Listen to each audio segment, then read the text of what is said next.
അതിസൂക്ഷ്മമായിരിക്കുന്ന അന്തരാത്മാവ് ഒരു ഭാഗത്ത്, അതിസ്ഥൂലമായിരിക്കുന്ന പ്രപഞ്ചം മറുഭാഗത്ത്. ഇത് രണ്ടും കൂടിയ കൊടിയ യുദ്ധം അല്ലെങ്കിൽ മത്സരമാണ് മനുഷ്യജീവിതം. ആ മനുഷ്യജീവിതത്തിൽ ആർക്കാണ് മുൻതൂക്കം, ശക്തി എന്നുള്ളതാണ് ഇവിടെ കണ്ടുപിടിക്കുന്നത്. മനുഷ്യൻ്റെ ശരീരത്തിൻ്റെ ഉള്ളിൽ, പാഞ്ചഭൗതിക ശരീരത്തിൻ്റെ ഉള്ളിൽ ഇങ്ങനെ പ്രബലമായിരിക്കുന്ന ഒരു മനസ്സുണ്ടോ എന്ന് അതിശയിക്കണം നിങ്ങൾ. നിങ്ങളുടെ വിചാരം ഊച്ചാളിയായിട്ടുള്ളൊരു മനസ്സുണ്ട്, അതിന് ഒന്നിനും കൊള്ളില്ല. അതിന് നല്ലോണം പൂളക്കായ പോലെ ആവണം ശരീരം, തിന്നണം, ആഡംബരത്തോടു കൂടി ഒരു ജീവിതം നയിക്കണം. ഇത് മാത്രമേ നിങ്ങൾക്കുള്ളൂ. ഭാരതീയ തത്വചിന്തയിൽ അതല്ല. നമ്മൾ ആവശ്യപ്പെടുന്നത് വനവാസമാണ്, നമ്മൾ ആവശ്യപ്പെടുന്നത് വൽക്കലധാരണമാണ്, നമ്മൾ ആവശ്യപ്പെടുന്നത് നൈസർഗികമായിരിക്കുന്ന ഭക്ഷണങ്ങൾ കാട്ടിൽ ചെന്ന് കഴിക്കാനാണ്. ഇന്നും ചതുർധാമങ്ങളിലേക്കും എല്ലാ സ്ഥലത്തേക്കും എത്ര കഷ്ടപ്പെട്ടാണ് ജനങ്ങൾ പോകുന്നത്. ഇത്തവണ പോയി പല ആൾക്കാരും കഷ്ടപ്പെടുന്നുണ്ട്. അവരെയൊക്കെ എങ്ങനെയാണ് സഹായിക്കാൻ പോണതെന്നുള്ളത് നമുക്ക് കണ്ടറിയാം. ഒരൊറ്റ ആളും ഇവിടെ പേടിക്കുന്നവരില്ല. ഭൂരിപക്ഷം ജനങ്ങളും ഈ സത്യം അറിയാതെ കേഴുകയാണ്. സത്യം അറിയുന്നവൻ കേഴില്ല. ഏത് ഉയരത്തിൽ നിന്ന് വേണമെങ്കിൽ നമ്മൾ താഴത്ത് വീണോട്ടെ, ഭൂമി തട്ടുന്നതിന് മുൻപാണ് ദൈവം നമ്മളെ രക്ഷിക്കുക എന്ന് വിശ്വസിക്കുന്നവർ കുറേ പേരെങ്കിലും ഈ മണ്ണിലുണ്ട്. അത് നിങ്ങൾ മനസ്സിലാക്കണം. അപ്പോൾ യുധിഷ്ഠിരൻ്റെ ധാർമ്മിക മനസ്സ് സമ്മതിച്ചില്ല.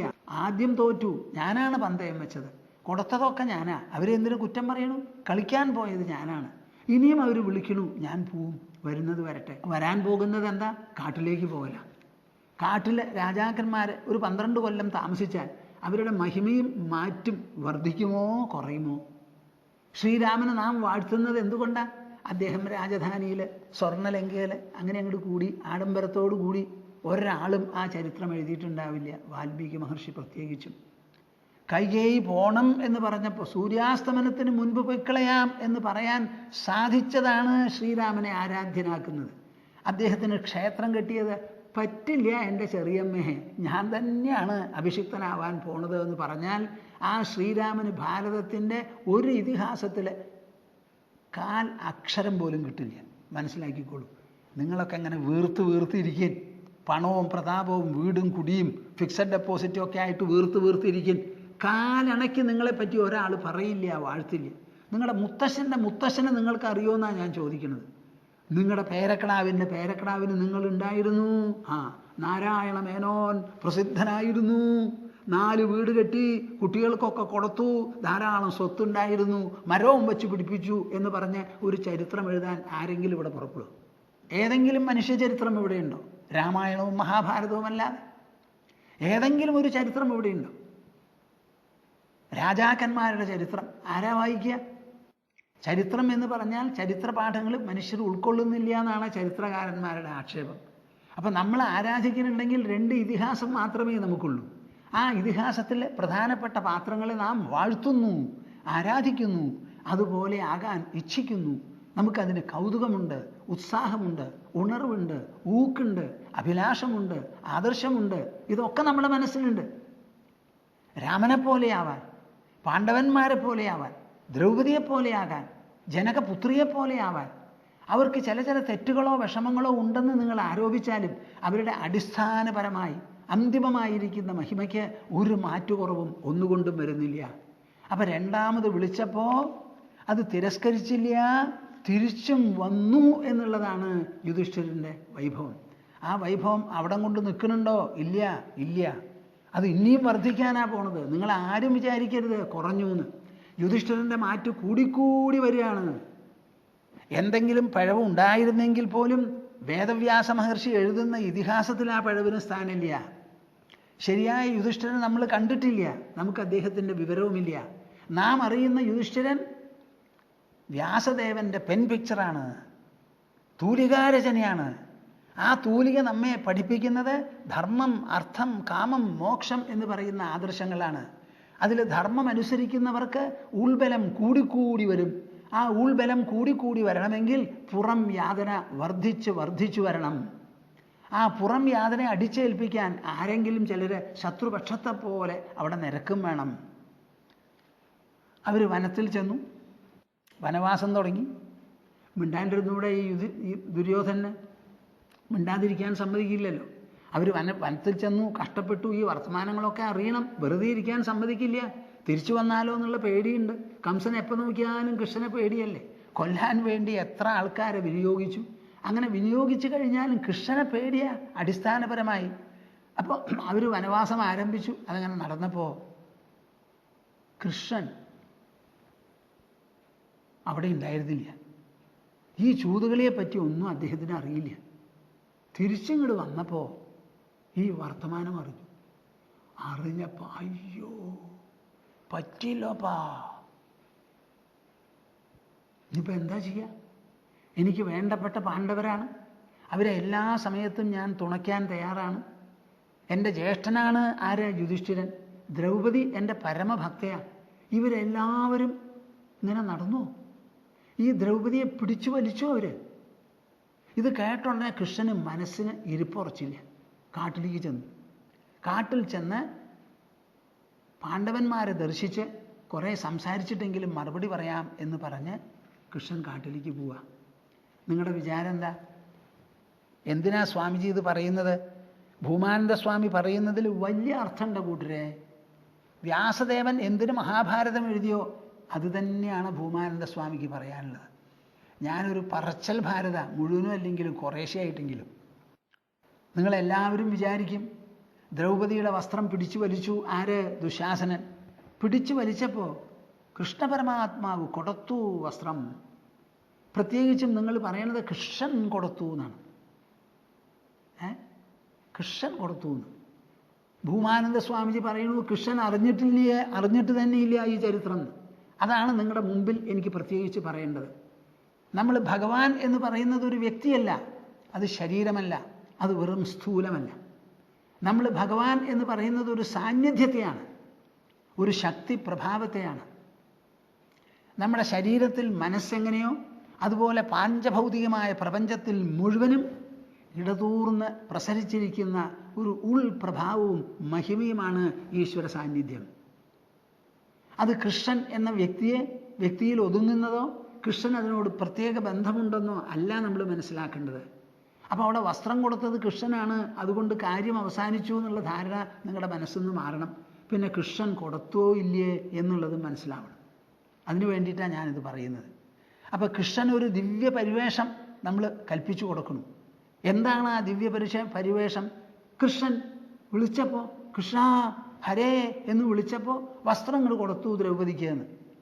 കൃഷ്ണൻ പറയണു അങ്ങനെ ഒന്നും നടന്നിട്ടില്ല എന്ന്. ആ കൃഷ്ണൻ്റെ ദിവ്യ പരിവേഷം, ഭാരതകൃഷ്ണൻ ഒന്ന് വേറെ, ശ്രീമദ് ഭാഗവത കൃഷ്ണൻ ഒന്ന് വേറെ. ഭാരതകൃഷ്ണൻ എന്താ? മനുഷ്യനായി ജനിച്ച് പാണ്ഡവന്മാരുടെ കൂടെ ദ്വാരകയിലൊക്കെ ഇരുന്നു കൊണ്ട് ആ ഒരു മനുഷ്യൻ എങ്ങനെ പെരുമാറുമോ അതേമാതിരി പെരുമാറി അതേമാതിരി നേടിയെടുത്ത പ്രഭാവവും മേന്മയെ കൃഷ്ണൻ്റെ കയ്യിലുള്ളൂ. അത് ചില സംഗതികളൊക്കെ ഞാൻ പറയാം. നിങ്ങളെല്ലാവരും എങ്ങനെയാണ് ഇത് സ്വീകരിക്കുക പ്രതികരിക്കുക എന്നുള്ളതിൽ എനിക്ക് സംശയമൊന്നുമില്ല. എന്നാലും ഒരു സ്വല്പം ഉത്കണ്ഠയുണ്ടോ എന്നൊരു സംശയം. ഒരു കാലത്ത് ഞങ്ങൾ ഈ ക്ഷേത്രത്തിൽ നടക്കുന്ന തകരാറുകളുണ്ടല്ലോ, ആ തകരാറുകളും തെറ്റിദ്ധാരണയൊക്കെ മാറ്റാൻ വേണ്ടി ബഹുജന പ്രസ്ഥാനം പലതും നയിക്കേണ്ടി വന്നു. അപ്പോൾ ആരോ ഒരാൾ ഒരു നോട്ടീസ് അടിച്ച് വിതരണം ചെയ്തു, ഈ ഭൂമാനന്ദ സ്വാമിയെ ക്ഷേത്രത്തിൻ്റെ 8 അയലക്കം വരെ അടുപ്പിക്കരുത് എന്ന്. ഇത് ആരോ ചിലർ അടിച്ച് വിതരണം ചെയ്തു, അതിനൊരു ഫലവും ഉണ്ടായില്ല. ഇപ്പോഴും ഞാൻ ക്ഷേത്രത്തിലേക്ക് തന്നെയാണ് പോകുന്നത്, വിളിക്കുന്നവരൊക്കെ അങ്ങോട്ടാണ് പോകുന്നത്. അപ്പോൾ എന്തെങ്കിലും കാര്യങ്ങൾ പറയുമ്പോൾ നിങ്ങളത് മനസ്സിലാക്കണം. ഞാൻ എന്തുകൊണ്ടാണ് പറയണത്? എനിക്ക് നമ്മുടെ ഇതിഹാസത്തോട്, നമ്മുടെ വേദോപനിഷത്തുകളോട്, നമ്മുടെ സംസ്കാരത്തോട്, പൈതൃകത്തോട് എനിക്കുള്ള ആ ബന്ധം, അതിൻ്റെ പ്രാതിനിധ്യം, അത് വേണ്ടതുപോലെ പറഞ്ഞ് മനസ്സിലാക്കണം എന്നുള്ള ആത്മനിർബന്ധം നിങ്ങൾ വിചാരിക്കുന്നതിൽ എത്രയോ ഇരട്ടിയാണ്. അത് ആകാശത്തിൻ്റെ അതിർത്തി വരെ എത്തി പിന്നെയും അങ്ങോട്ട് ചെല്ലുന്നതാണ്. ഇത്ര നല്ല മഹത്വമുള്ള ഒരു സാഹിത്യം നമ്മുടെ ബുദ്ധിശാലികൾ മനസ്സിലാക്കാതെ പോകുന്നുണ്ടല്ലോ എന്നുള്ള വിഷമമാണ് എനിക്ക്. പഴയ കാലത്ത് രാമായണം മഹാഭാരതം കുറേശ്ശെയെങ്കിലും കുട്ടികൾക്ക് പഠിപ്പിച്ചു കൊണ്ടിരുന്നു. ഇപ്പം ആധുനികമായിരിക്കുന്ന ജനായത്ത സംവിധാനത്തിൽ സെക്കുലർ എന്നുള്ള പേരിൽ ഒന്നും പഠിപ്പിക്കരുത്. പിന്നെ എന്താ നിങ്ങൾ ഭാരത ജനതയെ പഠിപ്പിക്കുക? നിങ്ങളുടെ കയ്യിൽ എന്താ ഉള്ളത്? പിണ്ണാക്ക് എന്തെങ്കിലും ഒന്നുണ്ടോ ഈ ഭാരതത്തിൻ്റെ മഹിമ? സർവ്വദിക്കിലും അഴിമതി, കറപ്ഷൻ, നെപ്പോട്ടിസം, അത് മാത്രമേ ഉള്ളൂ. എല്ലാവരും ഞങ്ങളോട് ചോദിക്കുക, സ്വാമിജി ഭാരതത്തിൻ്റെ മഹിമ ഇത്രയുണ്ടെന്ന് താങ്കൾ ഇങ്ങനെ പറയുന്നുണ്ടല്ലോ, പക്ഷേ ഞങ്ങൾ കാണുന്ന ഭാരതം ന്യൂസ് പേപ്പറിലുള്ളത് അതല്ലല്ലോ എന്ന് ചോദിക്കുമ്പോൾ എന്താണ് മറുപടി? എനിക്ക് മറുപടിയുണ്ട്. നമ്മുടെ അധ്യാത്മത്വം മുഴുവനും ഈ അഴിമതി കൊണ്ടാണ് നമുക്ക് അധ്യാത്മമായി വേണ്ടി വരുന്നത്. നമ്മളെ കൊണ്ട് മാറ്റാൻ പറ്റില്ല. എന്നാലോ തീരെ വഷളായി കഴിഞ്ഞു. അങ്ങനെ വഷളായ ഒരു അന്തരീക്ഷത്തിൽ പോലും ഭീഷ്മനും ദ്രോണനും എങ്ങനെയാണോ ആ ദുരിതം കെട്ട തീരുമാനം പ്രദുഷ്ടമായിരിക്കുന്ന ദുര്യോധന പക്ഷത്തിൽ നിന്നിട്ടും അവരുടെ വ്യക്തിത്വത്തിന് ഹാനി വരാതെ നോക്കിയത്, അതേമാതിരി ഇത്ര പിഴവുകളും വിഷമങ്ങളും ഉണ്ടെങ്കിലും ആ വിഷമങ്ങളിൽ നമ്മൾ മുങ്ങിപ്പോകാതെ സ്വതന്ത്രമായിരിക്കാൻ പറ്റിയ തരത്തിലുള്ള ഒരു പ്രഭാവമാണ് അധ്യാത്മം നമുക്ക് നൽകുന്നത്. അപ്പോൾ നമ്മുടെ അധ്യാത്മം മുളച്ചിട്ടുള്ളത് വെറും ഐശ്വര്യത്തിലൂടെയാണെന്ന് വിചാരിക്കരുത്. ഒരു ഭാഗത്ത് ഐശ്വര്യം, രാജാക്കന്മാർ ഐശ്വര്യം വിട്ട് അധ്യാത്മ തേജസ്സിന് വേണ്ടി പുറപ്പെട്ടിട്ടുണ്ട്. മറുഭാഗത്തോ കഷ്ടപ്പാടും ദുരിതവും ഒക്കെ കണ്ട് എന്താന്ന് അന്വേഷിച്ച് ഇവിടെ അധ്യാത്മം കിട്ടിയിട്ടുള്ളവരാണ് പലരും. അപ്പം കൃഷ്ണന് ഒരു ദിവ്യ പരിവേഷം നിങ്ങൾ ചാർത്തുന്നുണ്ടെങ്കിൽ അത് ശരിയോ എന്നിതാ കേട്ടു മനസ്സിലാക്കിക്കോളൂ. കൃഷ്ണൻ അവിടെ ചെന്നു. നൈതത് കൃച്ഛമനുപ്രാപ്തോ ഭവാൻ സ്യാദ് വസുധാധിപ യദ്യഹം ദ്വാരകായാം സ്യാം രാജൻ സന്നിഹിതഃ പുരാ. നൈതത് കൃച്ഛമനുപ്രാപ്തോ ഭവാൻ സ്യാദ് വസുധാധിപ യദ്യഹം ദ്വാരകായാം സ്യാം രാജൻ സന്നിഹിതഃ പുരാ. നിങ്ങളിൽ അടിച്ചേൽപ്പിക്കപ്പെട്ട ഈ കൃഷ്ണം ഞാൻ ദ്വാരകയിൽ ഉണ്ടായിരുന്നെങ്കിൽ, യദ്യഹം ദ്വാരകായാം സ്യാം രാജൻ സന്നിഹിതപുര ന ഏതത് കൃച്ഛ്രം അനുപ്രാപ്ത. ഈ ദുർഗതി നിങ്ങൾക്ക് വന്നിരിക്കുമായിരുന്നില്ല. കേൾക്കുന്നുണ്ടോ നിങ്ങൾ പറയുന്നത്? ഈ ദുർഗതി നിങ്ങൾക്ക് വരുമായിരുന്നില്ല ഞാൻ ദ്വാരകയിൽ ഉണ്ടായിരുന്നെങ്കിൽ. ആഗച്ഛേയമഹം ദ്യൂതം അനാഹൂതോപി കൗരവൈഃ ആംബികായേന ദുർധർഷ രാജ്ഞ ദുര്യോധനേന ച വാരയേയമഹം ദ്യൂതം ബഹൂൻ ദോഷാൻ പ്രദർശയൻ. ആഗച്ഛേയമഹം ദ്യൂതം അനാഹൂതോപി കൗരവൈഃ. ഇങ്ങനെ ചൂത് കളിക്കാൻ വിളിച്ച സമയത്ത് എന്നെയും അവർ വിളിച്ചാൽ ഞാൻ വരും. അവർ വിളിച്ചില്ലെങ്കിൽ പോലും കൃഷ്ണനെ വിളിക്കാൻ അവർ കൂട്ടാക്കില്ലല്ലോ. എന്താ? കൃഷ്ണൻ എന്തും പറഞ്ഞ് മനസ്സിലാക്കി വേണ്ട നടപടിയെടുത്ത് തടുക്കേണ്ടതിന് തടുത്ത് സമ്മതിക്കേണ്ടതിന് സമ്മതിക്കാനുള്ള ഒരു വിശേഷപ്പെട്ട വ്യക്തിപ്രഭാവം കൃഷ്ണനുണ്ട്. അതുകൊണ്ട് എന്നെ അവർ വിളിച്ചില്ല എന്നുണ്ടെങ്കിലും ആഗച്ഛേയമഹം ദ്യൂതം അനാഹൂതോപി കൗരവൈഃ. അവരെന്നെ വിളിക്കാതെ ഇരുന്നാൽ പോലും, അനാഹൂതനായാൽ പോലും, ആരാൽ? കൗരവന്മാരാൽ ഞാൻ വരുമായിരുന്നു. ആംബികായേന ദുർധർഷ രാജ്ഞ ദുര്യോധനേന ച. അംബികയുടെ പുത്രനായിരിക്കുന്ന ധൃതരാഷ്ട്ര മഹാരാജാവ്, അല്ലെങ്കിൽ ധൃതരാഷ്ട്രൻ്റെ പുത്രൻ രാജാവായിരിക്കുന്ന ദുര്യോധനൻ, ഇവർ രണ്ടുപേരും എന്നെ മനഃപൂർവ്വം വിളിച്ചില്ല എന്നിരിക്കട്ടെ, വിളിക്കാതിരുന്നാലും വാരയേയമഹം ദ്യൂതം ബഹൂൻ ദോഷാൻ പ്രദർശയൻ. അങ്ങനെ ക്ഷണിക്കാതെ ഞാൻ അവിടെ എത്തി പല വിധത്തിലുള്ള ദോഷങ്ങളെ പറഞ്ഞ് മനസ്സിലാക്കി ഞാനിത് തടയുമായിരുന്നു, ചൂതുകളി സമ്മതിക്കുമായിരുന്നില്ല എന്ന്. ഇതാണ് കൃഷ്ണൻ്റെ നിലപാടെങ്കിൽ ആ കൃഷ്ണൻ വസ്ത്രം കൊടുത്തു എന്ന് പറയുന്നതിൽ വല്ല അർത്ഥമുണ്ടോ കൂട്ടരെ? നിങ്ങളൊന്ന് ആലോചിക്കൂ. ഞാൻ വന്നത് തടയുമായിരുന്നു എന്ന്. വന്നുകൂടുമ്പോൾ ദ്രൗപദി നീ കഷ്ടപ്പെട്ടാലും ഞാൻ വസ്ത്രം തന്നുല്ലോ, അറിഞ്ഞില്ലേ എന്നൊന്നും ചോദിച്ചില്ല അവിടെ. അദ്ദേഹം പറയണ വാക്കാണ്. മനസ്സിലാക്കൂ, മനസ്സിലാക്കൂ, ഗ്രഹിക്കൂ. എത്ര തെറ്റിദ്ധാരണയാണ് പ്രധാനപ്പെട്ടത്. നമ്മുടെ ശാസ്ത്രം തൊലി ഉരിച്ച് കാര്യങ്ങൾ പറയുന്നുണ്ട്. അപ്പം അതിൽ മനുഷ്യരുടെ പ്രത്യേക ഇംഗിതങ്ങളും ഭയവും മറ്റു പലതുമായിക്കൊണ്ട് അതൊക്കെ തെറ്റിദ്ധരിച്ച് അങ്ങോട്ട് പറയും. ആഗച്ഛേയമഹം ദ്യൂതം അനാഹൂതോപി കൗരവൈഃ ആംബികായേന ദുർധർഷ രാജ്ഞ ദുര്യോധനേന ച വാരയേയമഹം ദ്യൂതം ബഹൂൻ ദോഷാൻ പ്രദർശയൻ. ഏതത് കാര്യം മഹാബാഹോ യേനാഹം നാഗമം തഥാ ശ്രുത്വൈവ ഹസ്തിനപുരം ദ്യൂതം ചാ വിനയോത്ഥിതം ദ്രുതമാഗതവാൻ യുഷ്മാൻ ദ്രഷ്ടുകാമഃ സുദുഃഖിതാൻ. അപ്പോൾ ചോദിച്ചു യുധിഷ്ഠിരൻ, എന്താ ദ്വാരകയിൽ ഉണ്ടായിരുന്നില്ലേ, എവിടെയാ പോയതെന്ന്. അപ്പോൾ പറയാണ്, ശാല്വനെ വധിക്കാൻ വേണ്ടി സൗഭഗ നഗരത്തിലേക്ക് ഞാൻ പോയതാണ്. ശാല്വൻ വിമാനത്തിലെത്തി യാദവന്മാരെ പല ആൾക്കാരെയും തട്ടിക്കൊണ്ടുപോയി. ആ സമയത്ത് അദ്ദേഹത്തിന് നേരിട്ട് വേണ്ട നടപടിയെടുക്കാൻ ഞാൻ പോയ സമയമായിരുന്നു ഇത്. ആ സമയത്ത് ഞാനിത് മനസ്സിലാക്കിയില്ല, അതുകൊണ്ടാണ് വന്നത് എന്ന്. ഏതത് കാര്യം മഹാബാഹോ യേനാഗം നാഗമം തഥാ ശ്രുത്വൈവ ഹസ്തിനപുരം ദ്യൂതം ച അവിനയോദ്ധിതം. ഇത്ര വലിയൊരു സംഭവം, ഒരു ദുരന്തം നടന്നുവല്ലോ. ആ സമയത്ത് എനിക്ക് അവിടെ എത്താൻ പറ്റിയില്ല, ഞാൻ ഉണ്ടായിരുന്നില്ല. തിരിച്ചു വന്നപ്പോൾ ഈ നടന്ന വിവരം മുഴുവൻ എന്നെ പറഞ്ഞ് മനസ്സിലാക്കി. ആദ്യം നടന്നത് എന്താ? ചൂതുകളിയിൽ ഒന്നൊന്നായി തോൽപ്പിച്ചു, പന്തയം വെച്ചു. എന്നിട്ട് ദാസ്യം വന്നു, കശപിശയായി, നിറഞ്ഞ സദസ്സിൽ ദ്രൗപദിക്ക് വന്ന അപമാനം, വസ്ത്രാക്ഷേപം, ഇതൊക്കെ പറഞ്ഞു. രണ്ടാമതും കളിക്കാൻ വിളിച്ച് യുധിഷ്ഠിര മഹാരാജാവ് പോയി. എന്നിട്ടിതാ കാട്ടിലാണ് എന്ന് കേട്ടപ്പോൾ ഞാൻ എന്താ ചെയ്യുക? ദ്രുതം ആഗതവാൻ യുഷ്മാൻ ദ്രഷ്ടുകാമഹ സുദുഃഖിതാൻ. നിങ്ങൾക്ക് എത്രമാത്രം ദുഃഖമുണ്ടാവും, എത്ര ദുരിതം അനുഭവിക്കുകയാണ് നിങ്ങൾ. അപ്പം നിങ്ങളെല്ലാം പെട്ടെന്ന് ഇനിയിപ്പോൾ കാണുക. ആ സമയത്ത് എനിക്ക് തടയാൻ പറ്റിയില്ല. അപ്പം അതിൻ്റെ ഭവിഷ്യത്ത് അനുഭവിക്കുന്നവരുണ്ടല്ലോ, അവരെ പെട്ടെന്നൊന്ന് കണ്ട് കുറച്ച് സംസാരിക്കാം എന്ന് വിചാരിച്ചിട്ട് ഞാൻ വന്നതാണ്. ദ്രുതമാഗതവാൻ യുഷ്മാൻ ദ്രഷ്ടുകാമഹ സുദുഃഖിതാൻ. ഇതിൽ നിന്ന് കൃഷ്ണൻ്റെ മനുഷ്യത്വം വ്യക്തമാകുന്നുണ്ടോ ഇല്ലയോ എന്നുള്ളത് നിങ്ങളിപ്പം പറയണം എന്നോട്. കാര്യം ശ്രീമദ് ഭാഗവതം 1400 കൊല്ലം മുമ്പ് എഴുതിയ പുസ്തകമാണ് നമ്മുടെ മുൻപിൽ.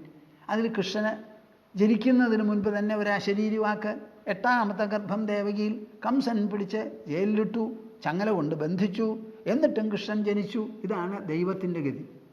അത് പൊടിപ്പും തൊങ്ങലും വെച്ച് കൂടുതൽ വർണ്ണശബളമാക്കി മഹർഷി നമ്മളോട് പറഞ്ഞു തരിക. എന്നാൽ സംഭവം എവിടുന്നാണ് ഈ കൃഷ്ണൻ്റെ ഒരു പേര് ഭാഗവതത്തിന് കിട്ടിയത്? ശ്രീമദ് ഭാഗവതത്തിന് കൃഷ്ണനൊരു പേര് കിട്ടിയത് എവിടുന്ന? നമ്മുടെ പുരാണങ്ങളെല്ലാം അങ്ങോട്ടും ഇങ്ങോട്ടും ബന്ധപ്പെടുത്തി ക്രോസ് റെഫറൻസ് ഉള്ളതാണ്. അപ്പോൾ കൃഷ്ണൻ്റെ മനുഷ്യത്വം വളരെ വ്യക്തമാകുന്നുണ്ട്. ഇതൊക്കെ ഞാൻ എന്തിനാ പറയണത് എന്നുള്ളത് നിങ്ങൾ മനസ്സിലാക്കണം. എനിക്ക് കൃഷ്ണൻ കൊടുത്തില്ല എന്ന് പറഞ്ഞൊരു നിഷേധം ഉന്നയിക്കുന്നതല്ല ഇവിടെ ആവശ്യം. അവിടെ ദ്രൗപദിയെ രക്ഷിച്ചത് പാണ്ഡവപക്ഷത്തിൽ ഉണ്ടായിരുന്നതും യുധിഷ്ഠിരൻ്റെ മനസ്സിൽ പ്രത്യേകിച്ചുണ്ടായിരുന്നതുമായ ആ ധർമ്മബദ്ധതയാണെന്ന്. ധർമ്മബദ്ധതയുള്ളവർ എവിടെ എങ്ങനെയായാലും ശരി അവരെ രക്ഷിക്കാൻ ധർമ്മം എത്തിക്കോളും.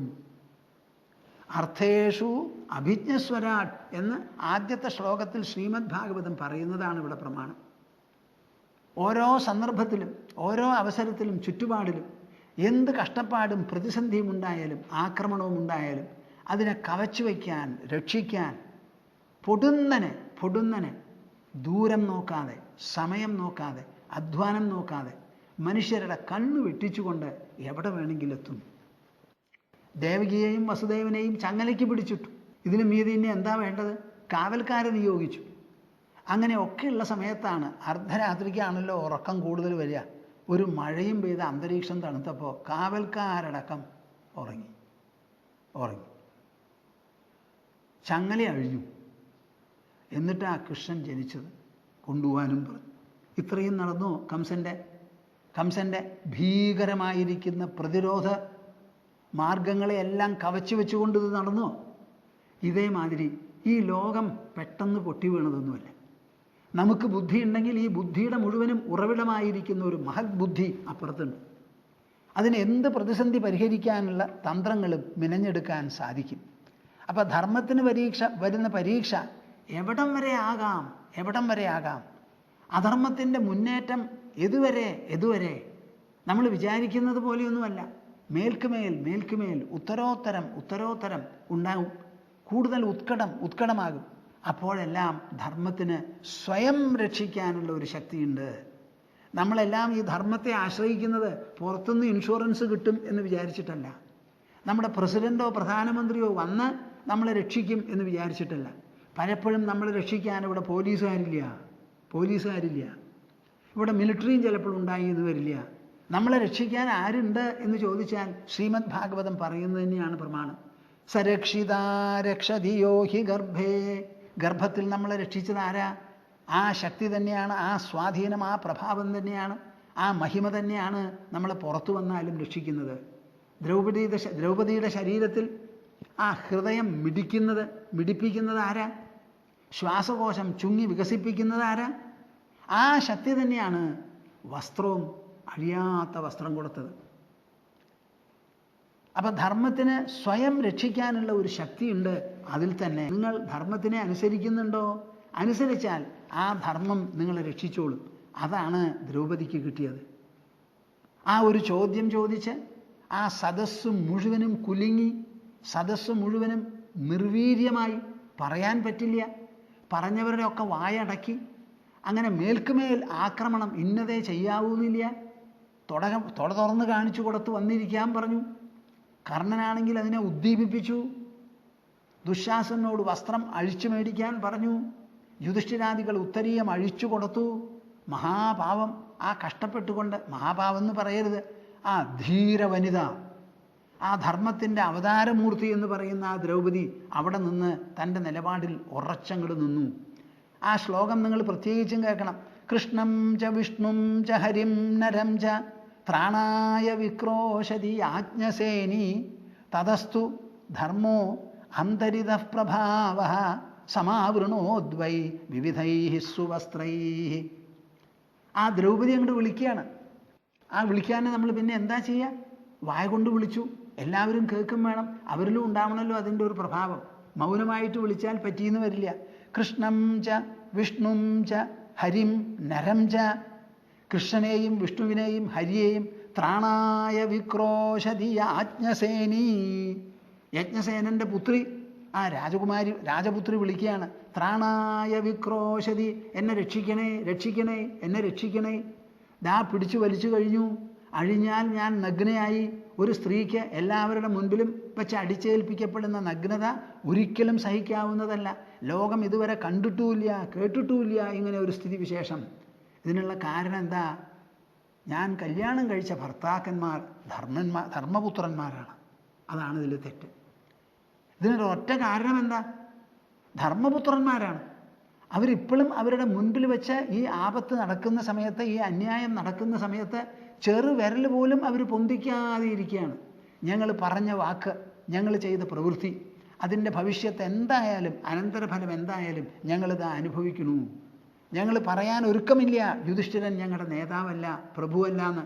ഇത്രയ്ക്ക് അങ്ങേ അറ്റത്ത് എത്തിക്കഴിഞ്ഞു. അപ്പം ആ ധർമ്മിഷ്ഠർക്ക് വരുന്ന യാതനകൾ എത്ര കണ്ടാവാം. അധർമ്മികൾ അവരുടെ ക്രൂരതയും നിഷ്ഠുരതയും എവിടം വരെ പിന്തുടരും, എത്രത്തോളം അടിച്ചേൽപ്പിക്കും, ഇത് രണ്ടും ജനങ്ങളെ മനസ്സിലാക്കാനാണ് ഈ രംഗവർണ്ണന. തതസ്തു ധർമ്മോന്തരിത പ്രഭാവഃ. ആ സമയത്ത് എന്തു ചെയ്തു? ധർമ്മം, അതിൻ്റെ ഉള്ളിലുള്ള അന്തരിത പ്രഭാവഃ. ആ ധർമ്മം എന്ന് പറയുന്നത് ഉള്ളിലുള്ള പ്രഭാവമാണ്. ആ പ്രഭാവം സമാവൃണോദ്വൈ വിവിധൈ സുവസ്ത്രൈ. നീ പിടിച്ചു വലിച്ചു. നിന്റെ വിചാരം അര സെക്കൻഡ് കൊണ്ട് ദ്രൗപദിയെ നഗ്നയാക്കാം എന്നാണ്. എനിക്കുണ്ടെന്ന് പറയാൻ. മനസ്സിലാക്കൂ, നീ നിൽക്കുന്ന നിലം ഭൂമിയിലാണ്. ഭൂമണ്ഡലം നിന്റെ തലയിലല്ല, നിന്റെ മുത്തശ്ശൻ്റെ കാലിൻ്റെ ചോട്ടിലുമല്ല. ഞാനാണിതിനെ സംഭരിക്കുന്നത്. എനിക്ക് ശരീരമുണ്ടാവില്ല, പക്ഷേ ഞാൻ ശരീരമുണ്ടാക്കിയവനാണ്. എനിക്ക് സംസാരിക്കാൻ പറ്റില്ല, പക്ഷേ സംസാരിക്കുന്ന മുഖവും നാവും ഞാൻ ഉണ്ടാക്കിയവനാണ്. അപ്പം എല്ലാറ്റിൻ്റെയും ഉറവിടമായിരിക്കുന്ന ഞാനിതാ കാണിച്ചു തരുന്നു. ആ ധർമ്മത്തിൻ്റെ ഉള്ളിലുള്ള ആ പ്രഭാവം അഴിക്കും തോറും വസ്ത്രം അഴിയാൻ കൂട്ടാക്കില്ല. അവസാനം അഴിക്കുന്ന കൈകൾ ക്ഷീണിച്ച് പിൻവലിയുന്നത് വരെ ഈ അഴിക്കൽ നടക്കട്ടെ. കേൾക്കുന്നുണ്ടോ നിങ്ങൾ? തതസ്തു ധർമ്മോന്തരിത പ്രഭാവഃ സമാവൃണോദ്വൈ വിവിധൈ സുവസ്ത്രൈ. ഇപ്പം നിങ്ങൾക്ക് എന്താ മനസ്സിലായത്? നിങ്ങളുടെ ധാരണയൊക്കെ ഒന്ന് പൊളിച്ചെഴുതണം. അന്ന് ദ്രൗപദിക്ക് കൃഷ്ണൻ കൊടുക്കാനുണ്ടായിരുന്നു എന്ന് നിങ്ങൾ പറഞ്ഞാൽ ഇന്ന് നിങ്ങൾക്ക് ആരാ തരിക? കൃഷ്ണൻ്റെ കാലം കഴിഞ്ഞുല്ലോ. അദ്ദേഹം ശരീരം വിട്ടുപോയില്ലേ? ഇന്ന് കൃഷ്ണ കൃഷ്ണ കൃഷ്ണ എന്ന് വിളിച്ചാൽ ആരാ തരിക? ഇനി കൃഷ്ണൻ കൊടുത്തോ? അദ്ദേഹം തന്നെ പറയണു ഞാൻ ഈ സംഭവം അറിഞ്ഞതേ ഇല്ല എന്ന്. കേൾക്കുന്നുണ്ടോ നിങ്ങൾ? ഞാനിങ്ങനെ പറയുന്നത് കൊണ്ട് നിങ്ങൾക്ക് വിഷമവും യാതനയും വരുന്ന സമയത്ത് ഭഗവാനെ വിളിക്കരുതെന്നോ, അല്ല കൃഷ്ണ ശിവ ഗോവിന്ദ അമ്മേ ദേവി എന്ന് പറയരുതെന്നോ അല്ല ഞാൻ പറയുന്നത്. നിങ്ങൾ പറയണം. ആ പറയുന്നതിൽ എന്താ വ്യക്തമാകുന്നത്? നമ്മുടെ മനസ്സിൻ്റെ ആ ഗാഠത. ഇംഗ്ലീഷിൽ പറയുകയാണെങ്കിൽ the intensity of your mind. ആ മനസ്സിലുണ്ടാവുന്ന ഒരു സാന്ദ്രതയുണ്ടല്ലോ. നമ്മൾക്കൊരു വിഷമം വന്നു. ഇവിടെ ദ്രൗപദി പറയാണ്, നിങ്ങൾ എന്നിൽ അടിച്ചേൽപ്പിച്ചു എന്ന് പറയുന്ന ദാസ്യം ഞാൻ അംഗീകരിക്കുന്നില്ല. അതാണ് അവിടെ പ്രധാനം അവിടെയാണ്. ആ നിലപാട് നിങ്ങൾക്കുണ്ടാവണം. നിലപാടുണ്ടായി ഞാൻ അംഗീകരിക്കാത്തൊരു ദാസ്യം അടിച്ചേൽപ്പിച്ച് അതിൻ്റെ പേരിൽ നിങ്ങൾ യാതനകൾ പിന്നെയും പിന്നെയും പുറപ്പെടുവിക്കുമ്പോഴും ഞാൻ കീഴടങ്ങാൻ പോകുന്നില്ല. ഈ ലോകത്തിൽ ഒരു രക്ഷയുണ്ട്. ആ രക്ഷ പുറത്തുള്ളതല്ല, ആന്തരമാണ്. അപ്പോൾ ആ മനസ്സുകൊണ്ടുള്ള ആ വിളിയുണ്ടല്ലോ, ആ വിളിക്കണത് ആരെന്നുള്ള ചോദ്യം അവിടെയില്ല. കൃഷ്ണ എന്ന് പറയട്ടെ, ഹരി എന്ന് പറയട്ടെ, ഹര എന്ന് പറയട്ടെ, ബ്രഹ്മ എന്ന് പറയട്ടെ, കാട്ടുപോത്ത എന്ന് പറഞ്ഞാലും വിരോധമില്ല. പക്ഷേ മനസ്സിലുള്ള ആ ഭാവമാണ് ഇവിടെ പ്രധാനം. ഞാനിതിൽ കീഴടങ്ങില്ല, ഈ ദാസ്യം അംഗീകരിക്കുന്നില്ല. ദൃശ്യലോകം എന്നെ തോൽപ്പിച്ചാൽ അദൃശ്യമായിരിക്കുന്ന ഒരു ഉറവിടം എന്നെ രക്ഷിക്കും. അന്തിമഗണനയിൽ ഞാൻ അച്ഛനമ്മമാരുടെ സന്താനങ്ങളല്ല, കല്യാണം കഴിച്ച ഭർത്താക്കന്മാരുടെ ഭാര്യയല്ല, എൻ്റെ കുട്ടികളുടെ അമ്മയല്ല. ഞാൻ പ്രപഞ്ച സൃഷ്ടികർത്താവിൻ്റെ പ്രപഞ്ച പ്രഭാവത്തിൻ്റെ അരുമ സന്താനമാണ്. അതാണ് നമ്മുടെ മനസ്സിലുണ്ടാവേണ്ടത്. നിങ്ങളൊരു കുടുംബത്തിൽ ജനിച്ചതുകൊണ്ട് അച്ഛനമ്മമാരുടെ മാത്രം ഒരു സന്താനമാവുന്നില്ല. അച്ഛനമ്മമാരും നിങ്ങളുമെല്ലാം ഭൂസന്തതികളാണ്. ഭൂമി തന്നെ പ്രപഞ്ചത്തിലുള്ള ഒരു സന്തതിയാണ്. ആ പ്രപഞ്ചത്തിന് മുഴുവൻ അധിപനായ ഒരു ശക്തിയുണ്ട്. ആ ശക്തിയെ നിങ്ങൾക്ക് ആശ്രയിക്കുമ്പോൾ നിങ്ങളുടെ മനസ്സിൻ്റെ ശക്തി ഒന്നിന് അനന്തമായി വർദ്ധിക്കുന്നു. ദ്രൗപദി എന്ന് പറയുന്ന ആ മനസ്സിവിടെ എന്തായി? വിശ്വവ്യാപകമായ ഒരു പരിമാണം, ഒരു മാനം അതിന് കിട്ടി. അപ്പോൾ ഈശ്വരനെ വിളിക്കുന്ന സമയത്ത് ആരെ വിളിച്ചു എന്നല്ല, ആ വിളിയുടെ ഉള്ളിൽ നിങ്ങളുടെ ഭാവസമ്പന്നത എത്രത്തോളം ഉണ്ടെന്നാണ്. ശരീരത്തിനെ ആക്രമിച്ചു കഴിഞ്ഞു, വസ്ത്രം പിടിച്ച് വലിച്ചു കഴിഞ്ഞു, എന്നാലും ഞാനിത് അംഗീകരിക്കണില്ല എന്ന് പറയാൻ തക്ക ഒരു ഉറച്ച ബുദ്ധി മനസ്സ് ദ്രൗപദിക്കുണ്ടായിരുന്നു. അതോടുകൂടി അജയ്യയാണ് ഞാൻ. എൻ്റെ ശരീരം കൊണ്ട് ഞാൻ ദുർബലയായാലും എൻ്റെ ഉള്ളുകൊണ്ട് ഞാൻ എപ്പോഴും അജയ്യമാണ്. ആ അജയ്യത വരണമെങ്കിലോ ഈശ്വരനിൽ ചാരി നിന്നാലേ വരുള്ളൂ. അപ്പോൾ നിങ്ങൾ ഒരിക്കലും പരാജയം സമ്മതിക്കരുത്. ധർമ്മിഷ്ഠർക്ക് പരാജയം ഇല്ല ഇല്ല ഇല്ല. അവർക്ക് ധർമ്മിഷ്ഠത പുലർത്താൻ പറ്റാത്ത ഗതികേട് വന്നാലേ ഉള്ളൂ. അതിവിടെ വന്നില്ല. ഭർത്താക്കന്മാരും ഒരു പൊടിക്ക് ഒരു കടുകോളം അവർ തെറ്റിയില്ല. ഭാര്യയും തെറ്റാൻ ഒരുക്കമില്ല. അവിടെ ഭാര്യയ്ക്ക് മാത്രമേ സംസാരിക്കാനുള്ള അവകാശമുള്ളൂ. ഭർത്താക്കന്മാരുടെ അവകാശം അവരെടുത്തു കഴിഞ്ഞു. അപ്പോൾ ആ ദ്രൗപദിയുടെ വ്യക്തിപ്രഭാവമാണ് ഒരു ഭാഗത്ത്. അത് കഴിഞ്ഞാലോ ഭക്തിപ്രഭാവവും. ആ വ്യക്തിപ്രഭാവവും ഭക്തിപ്രഭാവവും കൂടി ഉള്ളിൽ നിന്ന് ആ സംരക്ഷണം പുറപ്പെട്ടു എന്നാണ്. അത് പുറപ്പെടാൻ ഒരു മാധ്യമം എന്നുള്ള നിലയ്ക്ക് മാത്രമേ കൃഷ്ണം ച വിഷ്ണും ച ഹരിം നരം ച ത്രാണായ വിക്രോശതി യാജ്ഞസേനീ. ഇതിലൊരു കാര്യം നിങ്ങൾ വിവേചനം ചെയ്ത് മനസ്സിലാക്കണം. പലരും ഈശ്വരനെ വിളിക്കുന്നവരുണ്ടാവും, ചിലരുടെ വിളിയോ അജയ്യമായി തീരും. അപ്പോൾ ആ ഈശ്വരനിൽ വരുന്ന വ്യത്യാസമോ അത് വിളിക്കുന്നവരുടെ വിശ്വാസത്തിലും വിവേകത്തിലുമുള്ള വ്യത്യാസമോ എന്ന് ആലോചിച്ച് നോക്കണം. അപ്പോൾ ദ്രൗപദി അജയ്യ ആയിരുന്നു. ആക്രമിച്ചതും ശരിയാണ്. ആ ആക്രമണത്തിനെ നിസ്സാരമാക്കിക്കൊണ്ടുള്ള ഒരു സംഭവമാണ്, ഒരു അനുഗ്രഹമാണ് അവിടെ ഉണ്ടായത്. ഇതിൻ്റെ പ്രധാനപ്പെട്ട കേന്ദ്രബിന്ദു ദ്രൗപദിയും ദ്രൗപദിയുടെ മനസ്സും അതിലുണ്ടായ ആ ഇൻറ്റൻസിറ്റി ഉണ്ടല്ലോ, ആ സാന്ദ്രത, ആ ഭക്തി സാന്ദ്രത, അതാണ് ഇവിടെ പ്രധാനം. കൃഷ്ണൻ, ഭാരതകൃഷ്ണൻ മനുഷ്യനാണെന്ന് പറയുമ്പോൾ ഭൂമാനന്ദ സ്വാമിജിക്ക് കുറേ കൂടിയൊക്കെ ഒന്ന് വ്യക്തമാക്കാനുണ്ട്. നിങ്ങൾ മനസ്സിലാക്കണം. ഞാനിത് പറയുമ്പോൾ വേദവ്യാസൻ എഴുതി വെച്ച ആ കാര്യമാണ് ഇവിടെ വ്യക്തമാക്കുന്നത്. എത്ര കൊല്ലായി? 5100 ചില്ലാനം കൊല്ലം പഴക്കമുണ്ട് മഹാഭാരതത്തിന്. ഇങ്ങനെ ഒരു ഇതിഹാസ സംസ്കാരം, ഒരു ഇതിഹാസ സ്മരണിക, ഒരു ഐതിഹാസിക പൈതൃകം ലോകത്തിൽ ഏതെങ്കിലും രാജ്യത്ത് നിങ്ങൾക്ക് കാണാൻ സാധിക്കുമോ എന്നിതാ ഞാൻ 10 ലക്ഷം നാവോടുകൂടി ചോദിക്കുന്നു. ഭാരതം എന്ന് പറഞ്ഞാൽ അത് ഉപായപ്പെട്ടതല്ല, അതൊരു പുണ്യഭൂമി തന്നെയാണ്. ആ പുണ്യഭൂമിയുടെ മഹിമ നിങ്ങൾ സയൻസും ടെക്നോളജിയും കൊണ്ട് മെഷർ ചെയ്യാൻ പുറപ്പെട്ടാൽ പറ്റില്ല. സയൻസും ടെക്നോളജിയും മെഷർ ചെയ്യണത് ഭൗതികമായിട്ടുള്ള കാര്യങ്ങളാണ്. നമ്മുടെ മഹിമയാകട്ടെ അതല്ല.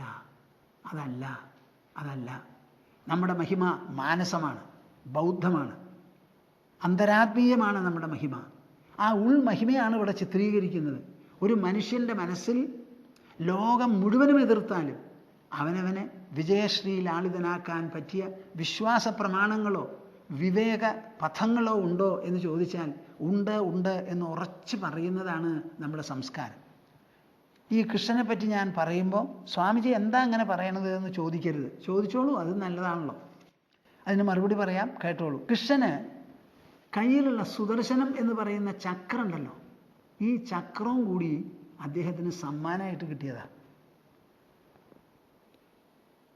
കൃഷ്ണൻ ജനിച്ചപ്പോൾ തന്നെ ശംഖുചക്ര ഗദാപാണി എന്നൊക്കെ പറഞ്ഞിട്ടാണ് ഭാഗവതം ചിത്രീകരിക്കുന്നത്. ശംഖും ചക്രയും ഗദവും പത്മവും ഒക്കെ എവിടുന്നാണ് കിട്ടിയത് നമുക്കൊന്നും അറിയണമല്ലോ. ഒന്നാമത് ഈ ശംഖും ചക്രം ഗദ ഇതൊക്കെ ആരാ പറഞ്ഞു കൊടുത്തത് ഭാഗവത കർത്താവിന്? ഭാഗവതം എഴുതിയ സമയത്ത് കേട്ടോളൂ. കൃഷ്ണനും മറ്റെല്ലാവരെയും പോലെ തപസ് ചെയ്തു, നല്ല തപസ്സനുഷ്ഠിച്ചു, ധീരധീര കൃത്യങ്ങൾ ചെയ്തു, ചെയ്യാൻ പുറപ്പെട്ടു. ഓരോ സന്ദർഭത്തിലും അതിനു വേണ്ട സൗകര്യങ്ങളും ആനുകൂല്യങ്ങളും പുറമേ നിന്ന് കിട്ടി. ഭാഗവതം പറയുന്നു, ദ്വാരക എന്ന് പറയുന്ന നഗരം സമുദ്രത്തിൻ്റെ മധ്യത്തിൽ കെട്ടാൻ പുറപ്പെട്ടപ്പോൾ എല്ലാവരും ഓരോ സാധനങ്ങൾ കൊടുത്തയച്ചു എന്നാണ് പറയുന്നത്. ഞാൻ എപ്പോഴും പറയും, പുണ്യകർമ്മങ്ങൾ ചെയ്യാൻ പുറപ്പെടുമ്പോൾ അതിനുള്ള സഹായങ്ങൾ അപ്രതീക്ഷിതമായി നമുക്ക് വന്നു ചേരും. ഞാൻ നിങ്ങളോട് മുമ്പും പറയുണ്ടായി, വരുന്ന ഡിസംബർ 29-ന് നൈമിഷാരണ്യത്തിൽ പാറളിക്കാട്ട്, വടക്കാഞ്ചേരി പാറളിക്കാട്ടിലെ നൈമിഷാരണ്യത്തിൽ ശ്രീമദ് ഭാഗവത തത്വസമീക്ഷാ സത്രം 12ാമത്തെ വർഷം നടത്താൻ പോവുക. അതിൻ്റെ അവസാനത്തെ ദിവസമാണ് വിഷ്ണു സഹസ്രനാമ വിശ്വയജ്ഞ മഹോത്സവം ആചരിക്കാൻ പോണത്. 10,000 പേരെങ്കിലും നാം പ്രതീക്ഷിക്കുന്നു. നിരവധി വിദേശ നഗരങ്ങളിൽ നിന്ന്, ഇന്ത്യയിലുള്ള നഗരങ്ങളിൽ നിന്ന് പലരുമായിട്ട് അവിടെ വരും. ഈ കണ്ട ആൾക്കാരെ മുഴുവനും അവിടെ നോക്കി രക്ഷിക്കാൻ തന്നെ നമുക്ക് ബുദ്ധിമുട്ടാണ്. പക്ഷേ എന്ത് ഉദ്ദേശത്തിലാണ് നമ്മൾ പുറപ്പെടുന്നത്? ഈ ഉദ്ദേശത്തിൽ ദ്രൗപദിയെ സഹായിച്ചുവല്ലോ, പാണ്ഡവന്മാരെ സഹായിച്ചില്ലേ? കൃഷ്ണന് പോലും ദ്വാരക കെട്ടാൻ എവിടുന്നൊക്കെയാണ് സഹായങ്ങൾ വന്നത്? അതുപോലെ നമ്മുടെ വിഷ്ണു സഹസ്രനാമ യജ്ഞ മഹോത്സവത്തിനും ഇഹത്തിൽ നിന്നും പരത്തിൽ നിന്നും സഹായവും സൗകര്യങ്ങളും വരും. 5152ാമത്തെ വർഷമാണ് വിഷ്ണു സഹസ്രനാമത്തിൻ്റെ. ഭീഷ്മൻ ശരശയ്യയിൽ കടന്ന് യുധിഷ്ഠിരന് ഉപദേശിച്ചതിന് ശേഷം 5151 വർഷം കഴിഞ്ഞ് 5152ാമത്തെ വാർഷികമാണ്. വിഷ്ണു സഹസ്രനാമം ഭീഷ്മൻ പറഞ്ഞു കൊടുക്കണം. ഭീഷ്മൻ തന്നെ പറയണത് എന്താ? ഇത് ആദ്യമായി പറഞ്ഞത് പരമശിവൻ പാർവതിയോടാണ്. ആ പരമശിവൻ പാർവതിയോട് പറഞ്ഞത് എത്രയോ കാലം മുൻപാണ്. അത് ചരിത്രത്തിനൊന്നും പിടിപെടാതെ ആണ്ട് കിടക്കുകയാണ്, നമുക്കറിയില്ല. പക്ഷേ നമ്മുടെ ചരിത്ര വസ്തുതകൾ നമ്മളോട് പറയുന്നത് 5152ാമത്തെ വർഷമാണെന്ന്. ഈ ഒരു വസ്തുത ലോകം മുഴുവനും അറിയണമെന്നുണ്ട് എനിക്ക്. മാത്രമല്ല, ലോകഗൃഹങ്ങളിലേക്ക് തന്നെ ഈ വിഷ്ണു സഹസ്രനാമം നുഴഞ്ഞു കയറണം, എത്തണം. അവരുടെ എല്ലാവരുടെയും മനസ്സുകളെ ധന്യമാക്കണം. മൂല്യച്യുതി എന്ന് പറയുന്ന ആ ചെകുത്താൻ നമ്മളെ പിടിപെട്ടിട്ടുണ്ടല്ലോ, അതിനെ മുഴുവൻ തുരത്തി നമ്മുടെ മനസ്സ് മൂല്യാധിഷ്ഠിതമാവണം. നമുക്ക് ഐക്യബോധം വേണം. വഴക്കും വെക്കാണവും വിട്ട് നമ്മൾ സൗഹാർദ്ദത്തോടുകൂടി സാഹോദര്യത്തോടുകൂടി ലോകത്തിൽ ജീവിക്കാൻ പറ്റണം. നമ്മളെപ്പോഴും പറയണത് നമ്മുടെ അയൽവക്കം ഗുണമില്ല എന്ന്. അങ്ങനെ ഒരു നില നമുക്ക് എന്തിനാണ് നമ്മൾ വഴക്കടിക്കണത്? നല്ലോണം പോലെ ജീവിക്കണമെങ്കിൽ വൈരം നല്ലതല്ല. വൈരം കൊണ്ട് ഒരു കാര്യവും നേടില്ല, നാശേ വരുള്ളൂ. നിർവൈരമായിരിക്കണം. ഭക്തിയുടെ ലക്ഷണം എന്താ? നിർവൈര സർവഭൂതേഷു എന്ന് വളരെ വ്യക്തമായി പറയുന്നുണ്ട്. അപ്പോൾ നമ്മൾ എന്തെങ്കിലും പുറപ്പെടുകയാണെങ്കിൽ അതിന് പല സഹായങ്ങളും അങ്ങനെ വരും. കൃഷ്ണനും അത് ശരിയായിരുന്നു. മറ്റാളുകളെപ്പോലെ തപസ് ചെയ്തു അദ്ദേഹം സുദീർഘമായി. ആ തപസ് ചെയ്തതുപോലെ ധീരകൃത്യങ്ങൾ സമയത്തിന് വേണ്ടതുപോലെ ചെയ്തു. എന്തെല്ലാം ധീരകൃത്യങ്ങളാകാം? ധീരതയ്ക്ക് വല്ല പ്രമാണവും ഉണ്ടോ, അളവുണ്ടോ എന്ന് ചോദിച്ചാൽ സാധാരണ നമ്മൾ ധീരകൃത്യം എന്താ? ഒരു കിണറ്റിലെടുത്ത് അങ്ങോട്ട് ചാടി ഒരാളെ രക്ഷിച്ചു, വെള്ളത്തിൽ മുങ്ങാൻ പോയ സമയത്ത്, ഇതൊക്കെയാണ് ധീരകൃത്യങ്ങൾ പറയുന്നത്. മഹർഷിയുടെ തൂലികയിൽ ധീരകൃത്യങ്ങൾ ഇതൊക്കെ വിട്ട് വലിയ തോതിലുള്ളതാവാം. എന്ത് ഇതിഹാസ രചനയിലും ഭാവനാത്മകമാണത്. കുറേ വസ്തുതകളെ ഇല്ലാതെയാക്കിയിട്ടല്ല, വസ്തുതകളുടെ ഒപ്പം ഭാവനകളും കൂട്ടിച്ചേർക്കും. അങ്ങനെ വരുമ്പോൾ ഈ ഭാരതകൃഷ്ണനും ശ്രീമദ് ഭാഗവത കൃഷ്ണനും തമ്മിൽ പ്രകടമായ വ്യത്യാസമുണ്ട്. അതിൽ ഭാരതകൃഷ്ണനെ പറ്റിയിട്ട് പറയാം, കേട്ടോളൂ. ഈ ചക്രം എന്ന് പറയുന്നത്, സുദർശന ചക്രം ഉണ്ടല്ലോ, അത് കിട്ടിയത് എങ്ങനെയാണ്? ഖാണ്ഡവദാഹം എന്ന് പ്രധാനപ്പെട്ട ഒരു പർവ്വമുണ്ട് നമുക്ക് മഹാഭാരതത്തിൽ. ആ ഖാണ്ഡവ വനം ദഹിപ്പിക്കാൻ വേണ്ടി അഗ്നി ആവശ്യപ്പെടുക. കേൾക്കണുണ്ടോ നിങ്ങൾ? അഗ്നി ആവശ്യപ്പെട്ടു എന്ന്, ഒരു വനം ദഹിപ്പിക്കണം എന്ന്. അപ്പോൾ അഗ്നിക്ക് അങ്ങനെ അങ്ങോട്ട് തോന്നുക, ഈ ലോകത്തിൽ എത്രത്തോളം സൃഷ്ടിസ്ഥിതികളുണ്ടോ അത്രത്തോളം ഇവിടെ സംഹാരങ്ങളുമുണ്ട്. സൃഷ്ടി കൂടിയാൽ സ്ഥിതി കൂടും, സ്ഥിതി കൂടിയാലോ സംഹാരവും കൂടും. സൃഷ്ടിയിൽ എന്തെല്ലാം വ്യതിയാനങ്ങൾ വരുമോ അതനുസരിച്ച് സംഹാരങ്ങളും കൂടും. പഴയ കാലത്ത് റോഡില്ല, റോഡ് വാഹനങ്ങളില്ല, ജലഗതാഗതമില്ല, ഇന്നത്തെ മാതിരി വായുഗതാഗതവുമില്ല. അപ്പോൾ ഇതിൻ്റെ പേരിൽ നാം പലതും ചെയ്യുന്നുണ്ട്. ആ പലതും ചെയ്യുമ്പോൾ അതിനെ സന്ധാരണം ചെയ്യാൻ അതിൻ്റെ വകുപ്പും വിസ്തരിക്കേണ്ടി വരും. അതനുസരിച്ച് അപകടവും വരും. ഇപ്പം നമ്മുടെ റോഡിൽ ഒന്നിച്ചില്ലാനും ലക്ഷം പേരാണ് പ്രതിവർഷം മരിക്കുന്നത്. ഈ റോഡുകളും ഇന്നത്തെ ഗതാഗതങ്ങളും നിയമങ്ങളും ഇല്ലെങ്കിൽ ഈ ആൾക്കാർ അവിടെ മരിക്കില്ലല്ലോ. ഒരു ഭാഗത്ത് നാം മരണം നിർത്താൻ വേണ്ടി പരിശ്രമിക്കുന്നു, മറുഭാഗത്തോ മരണം കൂടുതലായിക്കൊണ്ടും വരുന്നു. ഡൽഹിയിൽ ചിലപ്പോൾ കാണാറുണ്ട്, ഇതാ ഡെത്ത് 72, 123, 104 എന്ന് പറഞ്ഞ് ന്യൂസ് പേപ്പറിൽ റിപ്പോർട്ട് ചെയ്യും റോഡിലുള്ള മരണം. അപ്പോൾ സൃഷ്ടി വർദ്ധിക്കുമ്പോൾ സ്ഥിതിയും സങ്കീർണമാവും. സൃഷ്ടിയും സ്ഥിതിയും സങ്കീർണമാകുമ്പോൾ സംഹാരവും വർദ്ധിക്കും. അങ്ങനെ കാണ്ഡവ വനം വരെ ദഹിപ്പിക്കണമെന്ന് അഗ്നി ആവശ്യപ്പെട്ടു എന്ന് ആലോചിച്ച് നോക്കിക്കോളൂ. നിങ്ങൾ മനസ്സിലാക്കണം, ഇതിഹാസമാണ് ഞാൻ പ്രതിപാദിക്കുന്നത്. അപ്പോൾ ഇതിഹാസത്തിൽ എപ്പോഴും മനുഷ്യൻ ചെയ്യുന്ന പ്രവൃത്തികളെ, എന്ത് പ്രവൃത്തികളെയാണെങ്കിലും ആ പ്രവൃത്തികളെ പരിശോധിച്ച് അപഗ്രഥിച്ച് വിലയിരുത്തി അതിൻ്റെ വരും വരായകൾ ഉദ്ബോധിപ്പിക്കുന്നതാണ് ഇതിഹാസം. അതിലൊരു പഴുതുമില്ല. ഭഗവാനെ ആണെങ്കിൽ എടുത്ത് തൊലി ഉരിച്ച് നമുക്ക് കാണിച്ചു തരും, മനുഷ്യനെ ആണെങ്കിൽ എടുത്ത് കാണിച്ചു തരും, പ്രപഞ്ചത്തെ മുഴുവനും വെളിപ്പെടുത്തും. അത് കാണ്ഡവദാഹത്തിന് സഹായിക്കാൻ വേണ്ടി അഗ്നി തന്നെ, അഗ്നിദേവൻ അർജുനന് ഗാണ്ഡീവം കൊടുത്തു. വിശേഷപ്പെട്ട ഒരു വില്ലാണ്. പിന്നെ എടുത്താൽ ഒടുങ്ങാത്ത ഒരു ആവനാഴിയും സമ്മാനിച്ചു. അതിൻ്റെ കൂട്ടത്തിൽ കൃഷ്ണന് വജ്രനാഭം എന്ന് പേരുള്ള ചക്രം, പിന്നെയോ കൗമോദകി എന്ന് പറയുന്ന ഗദയും, ഇത് രണ്ടും കൊടുത്തത് അഗ്നിയാണ്. എന്താ ഇത് അഗ്നി കൊടുക്കാനും കാണ്ഡവദാഹത്തിനുമുള്ള കാരണം എന്താണെന്നുള്ളതാണ്. വലിയ ഒരു കാടാണ് ഈ കാണ്ഡവവനം. അത് ദഹിപ്പിക്കണമെന്ന് അഗ്നിക്ക് തോന്നിയെന്നാണ് പറയുന്നത്. അപ്പം അഗ്നി തന്നെ ദഹിപ്പിക്കണം എന്ന് വിചാരിച്ച ഒരു കൃത്യം, എന്നിട്ട് അഗ്നി സ്വയം ദഹിപ്പിക്കാൻ നോക്കുമ്പോൾ അത് നടക്കണില്ല. എന്താ കാരണം? വലിയ ഒരു വനം, എല്ലാ ദിക്കിലും തീ പടർന്നു പിടിച്ചാലും ചില പഴുതുകളൊക്കെ ഉണ്ടാവും. ആ പഴുതുകൾ കൂടി വനത്തിൽ നിന്ന് രക്ഷപ്പെടാനുള്ളവർക്കൊക്കെ രക്ഷപ്പെടാം. അഗ്നിയുടെ ഉദ്ദേശം അതല്ല, മറിച്ചാണ്. അത് നമുക്ക് മനസ്സിലാക്കാം. അപ്പോൾ അഗ്നിക്കൊരു സഹായം വേണ്ടി വന്നു. ഈ ലോകത്തിൽ എന്ത് മഹത് കർമ്മം നടക്കണമെങ്കിലും, ഭീമകർമ്മം നടക്കണമെങ്കിലും ഈശ്വരൻ, അപ്രത്യക്ഷനായിരിക്കുന്ന ഈശ്വരൻ മാത്രമായിട്ട് ഒന്നും നടക്കില്ല. അദ്ദേഹം രചിച്ചതാണ് എന്ന് വേണമെങ്കിൽ പറയാം ഈ പാഞ്ചഭൗതിക പ്രപഞ്ചം.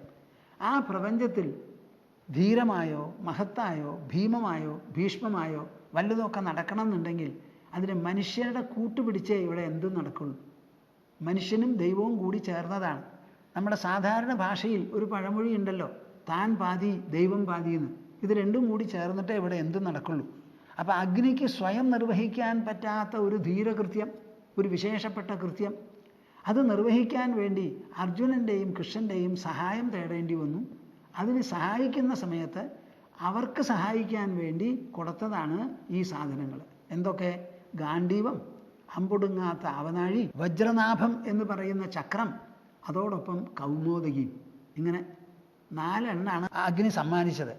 അതിൻ്റെ പശ്ചാത്തലം എന്നുള്ള നിലയ്ക്ക് ആ വിവരണം നിങ്ങൾ വേണമെങ്കിൽ ഞാനൊന്ന് അറിയിപ്പിക്കാം. ശ്വേതകി എന്ന് പറഞ്ഞ ഒരു രാജാവുണ്ടായിരുന്നു. ആ രാജാവിന് എന്തോ കാരണത്താൽ യാഗം ഒരു കമ്പമായി തീർന്നു. ആ യാഗക്കമ്പം മൂത്ത് എന്തായി? അദ്ദേഹം എപ്പോൾ നോക്കിയാലും യാഗം ചെയ്യുന്നവനാണ്. യാഗത്തിൽ വല്ലാത്തൊരു കൊതി, ഒരു ദുരം. അങ്ങനെ ചെയ്തുകൊണ്ടേയിരുന്നു. എന്നിട്ട് തീരുമാനിച്ചു, സാധാരണ ഹ്രസ്വകാലികമായിരിക്കുന്ന യാഗങ്ങളൊക്കെ ചെയ്തതിന് ശേഷം 100 വർഷം നീണ്ടു നിൽക്കുന്ന, നിർത്താതെ നടക്കേണ്ട ഒരു യാഗത്തിന് വട്ടം കൂട്ടി. എന്നിട്ട് പതിവ് പോലെ ഋതുക്കുകളെ വിളിച്ചു. അവർ വന്നു, യാഗം തുടങ്ങി. ഈ യാഗം എന്ന് പറഞ്ഞാൽ വലിയൊരു ഹോമകുണ്ഡം. അത് പല മേഖലകളോടുകൂടി പലതരത്തിലുള്ള ആകൃതിയോടുകൂടി ചെയ്യാം. അതിനുള്ള പ്രിസ്ക്രിപ്ഷൻസ് ഉണ്ടല്ലോ, അനുശാസനങ്ങൾ. ഇതൊക്കെ നമ്മുടെ ശാസ്ത്രവിധിയിലുണ്ട്. അതിന് ദ്രവ്യങ്ങളും നെയ്യും എല്ലാം കൂടിയിട്ട്, നമ്മളൊക്കെ ആണെങ്കിൽ ചകിരിമടൽ, നുറുങ്ങ് ഇതെല്ലാം ഇട്ട് അഗ്നി ഇങ്ങനെ കത്തി ജ്വലിച്ചുകൊണ്ടിരിക്കണം. ആ ജ്വലിച്ച് കിട്ടുന്നതിനെ മുഴുവനും ദഹിപ്പിച്ച് അത് വെണ്ണീറാക്കി തീർക്കണം. അപ്പോഴേ നമുക്ക് കൊടുത്തവർക്കൊരു സന്തോഷമുള്ളൂ. ദേവന്മാരാരും വന്ന് തിന്നില്ലല്ലോ, ഭക്ഷിക്കില്ലല്ലോ. അപ്പോൾ അഗ്നിക്ക് കൊടുത്താൽ അഗ്നിയെല്ലാം വെണ്ണീറാക്കുമ്പോൾ കൊടുത്തവർക്കൊരു കൃതാർത്ഥതയുണ്ട്.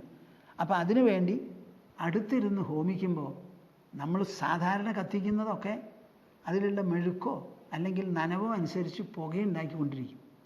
ആ പുക എപ്പോഴും കണ്ണിൽ തട്ടിക്കൊണ്ടിരിക്കുക. അങ്ങോട്ട് കണ്ണിൽ തട്ടുന്നതോ കണ്ണിന് നല്ലതല്ല. അതൊരു സഹനശക്തി കൊണ്ട് നാം സഹിക്കുകയാണ്. അപ്പോൾ എന്തു വന്നു? ഈ ഋത്വിക്കുകൾ 100 വർഷം നീണ്ടു നിൽക്കുന്ന യാഗം എന്ന് പറഞ്ഞ് പുറപ്പെട്ടു. എന്നിട്ടത് കുറേ കഴിഞ്ഞപ്പോൾ അവർക്ക് സഹിക്കുവയ്യ, ക്ഷീണിതരായി, പുക കൊള്ളാൻ വയ്യ, അങ്ങനെ വിഷമായിട്ട് ഞങ്ങളെ കൊണ്ട് സാധിക്കില്ല എന്ന് പറഞ്ഞ് അവർ നിർത്തിപ്പോയി. പോയപ്പോൾ രാജാവ് അവരുടെ അടുത്ത് ചെന്ന് നമസ്കരിച്ച് വളരെ അവധ പറഞ്ഞ് വിളിച്ചു. നിങ്ങൾ ഋത്വിക്കുകളല്ലേ, നിങ്ങളില്ലാതെ ഇത് നടത്താൻ എങ്ങനെയാണ് പറ്റുക, അതുകൊണ്ട് വരണമെന്ന് പറഞ്ഞു. രാജാവേ, ഞങ്ങളുടെ കണ്ണൊക്കെ കേടുവന്നു കഴിഞ്ഞു. ഇത്രയും കാലം ഞങ്ങൾ നടത്തി കാര്യം, ഞങ്ങൾ ഋത്വിക്കുകളാണ്, പുണ്യകർമ്മമാണ്, ദിവ്യകർമ്മമാണ്, അങ്ങ് ആവശ്യപ്പെട്ടാൽ ഞങ്ങൾ വരണം, ഇതൊക്കെ സമ്മതിച്ചു. പക്ഷേ ഞങ്ങളുടെ ശരീരം കൊണ്ട് ഇത് താങ്ങാൻ പറ്റണ്ടേ, അതുകൊണ്ട് ഞങ്ങൾ വരില്ല എന്ന് പറഞ്ഞു.